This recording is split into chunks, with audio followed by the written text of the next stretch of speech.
Met तिला ज्यादा देखिया ओई में धान छूटे रहथे। हां अत है ना पैराक तरी तरी में गिरे रहथे धान तेल बढ़िया बाहर बे और टुकनी में धरबे। कहाँ जात तुमन? हम तो धान सिला जात हन। अरे बोल रहे पेपर रे चला बने पढ़िया लिखा स्कूल जा ता तो पास हो गया मैं तो स्कूल जात हूँ। अगा देखे हन कितना पढ़ंता नस्तेला तबे थारो का फेल होथस। इधर पास हो यहाँ देखबत बने पढ़ा था मैं चलन तू मन स्कूल चला रे। नहीं जान हमन ते जा चला रे हवा। चलो भाई देखो अब मैं क्या करता हूँ। एकर ताजपुर के घर में नहीं कहते बिमोला वो चल चल चल चल काहे तोर बेटा हो वो तो नहीं है वो। ओ गांव सबरिया थे तो विलय कैसे लुकाथे तेसने तोर बेटा लुकाए होई। नहीं लुकाए है तुमने उसने कथा। हमन धान सिला गे रहे तब तोर बेटा गुरुजी का बताइस।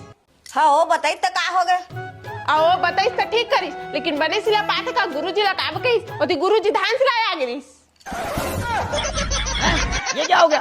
ये क्या सुन रहा हूँ मैं?